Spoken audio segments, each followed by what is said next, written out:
Here we go. It's system review time. So here's a system none of you will ever have heard of, or something. It's the Atari 2600, otherwise known as the VCS, the Video Computer System. The CPU on this thing is a MOS Technology 6507 running at 1.19 MHz. This is a cut down cheap version of the widely used 6502. Audio and video come from a chip called a TIA. Graphics are 160 by 192 pixels, 128 colors, and it's got 2-channel mono audio. This chip was designed by J. Miner, the late great J. Miner, who went on to design the Commodore Amiga. RAM is 128 bytes. Extra RAM can be added in the cartridges. ROM 4K. In-game cartridges could use up to 32K by using bank switching.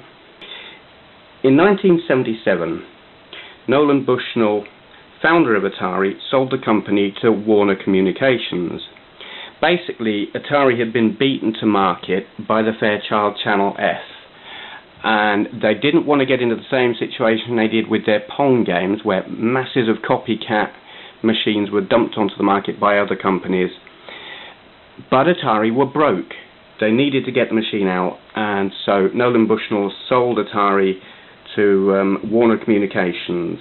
The system was known as the Video Computer System, or VCS, though it became known by pretty much everyone as the 2600, after its part code number, the CX2600. The first model, and this is the first model, was made in Sunnyvale, California, and it's become known as the Heavy Sixer, reason being it is heavy. It's got the 6 switches on the front. Internally there is a lot of electronic shielding, but also the casing. This edge here is a lot thicker than you would see on the much more common later models of 6-switch Woody. A lot of people, they've got the later one, which was made in Hong Kong, and they think, oh, I've got the rare one, I've got the valuable one, but it's not the same. This, much thicker. The cheaper Hong Kong made ones were much thinner there. The profile on the Hong Kong models of this edge here is also slightly different. You can tell them apart. Yes, and the ones made in Hong Kong were a lot lighter. The first model, the Sunnyvale, they sold 250,000 in the first year. I should also add that this particular 2600 will be featuring in an episode of the Gadget Show on Channel 5 television in the UK. I went along to the filming of that, brought this along with me, and they used it for filming, so a lot of people will get to see this particular one, which is kind of cool. So yeah, Heavy Sixers like this one. They are the rarest model. As I say, only 250,000 made.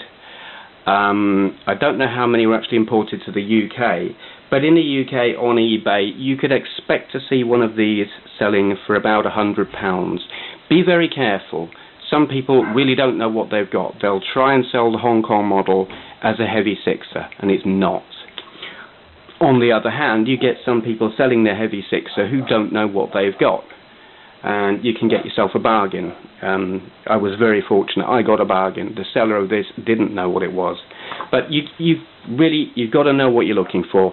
Biggest giveaway, as I said, this edge. If it's thick, solid, not a thin, flimsy edge, it's the Heavy Sixer. So, after the first year of production, Atari moved the production over to Hong Kong. In 1978, though only 550,000 of them were sold out of a production run of 800,000, and Warner had to cover the losses. This led to a big argument within Atari, and the founder, Nolan Bushnell, left the company. Then in 1980, Atari licensed Space Invaders from Taito, and this was hugely popular. It doubled sales of the system. It sold over 2 million units, grossed more than $2 billion in 1980. Sales then doubled again for the next 2 years, with almost 8 million 2600s being sold in 1982. So in 1980, as a cost-cutting move, Atari brought out the CX2600A. This looked very similar to the 6-switch Woody. Still had the wood grain, but they moved 2 of the switches to the back in the same way as on this model. This is the Vader. But as you can see here, where the switches had been along the front there, they've moved them. These are the difficulty switches. They've moved them to the back, and they're, you know, cheap, nasty, plasticky switch. That was the 2600A. And then in 1982, Atari did away with the wood grain and produced the all-black 4-switch model, the one you see here, which is commonly known as the Vader. These are slightly more desirable than the wood grain models. In the UK, you can pick them up for £30 to £40. Probably more desirable just because there are fewer of them, and in my own personal opinion, they look much cooler. I had one of these when I was 14 and loved it, and it's still probably my favourite model of the 2600. In 1984, Atari were in trouble. They had pumped loads of money into some ill-advised R&D projects, poor quality games, the general slump in the gaming market. They were losing money hand over fist. So Warner Communication sold the company to the Commodore founder, Jack Tramiel. Now, he really wasn't interested in consoles. He wanted to concentrate on Atari's 8-bit line of computers. So he de-emphasized the consoles. And as a cost-cutting move, in 1986, the 2600 was redesigned. It was given the internal code name Bonnie and marketed as a kids console. These became known as the Junior. The first model of Atari Junior looked a lot like this one, except that this rainbow strip along here was shorter. It was about 3 inches. Other than that, identical. So yeah, this one you see here is the Revision A. The only difference is the length of the rainbow strip, and they did this to bring it in line with the design of the Atari 7800.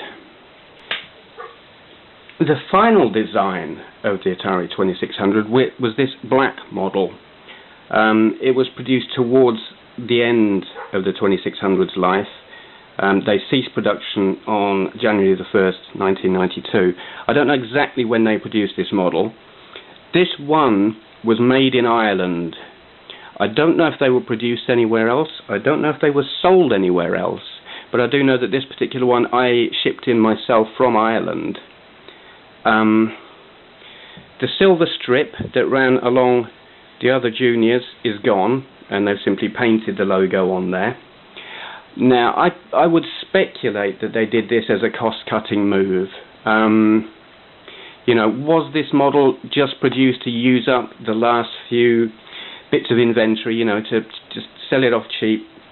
Did they run out of the silver strip, so just paint the logo on? I don't know. I believe that could be possible, but this is purely speculation. So, as I said, production finally ended January the 1st, 92. So it had a 14-year production run, which is the longest of any games console, and 3 times longer than your average console. In all, they sold, from initial release in 77, 30 million. So yeah, there you have it. Atari 2600, initially sold 1977, ceased production 1992.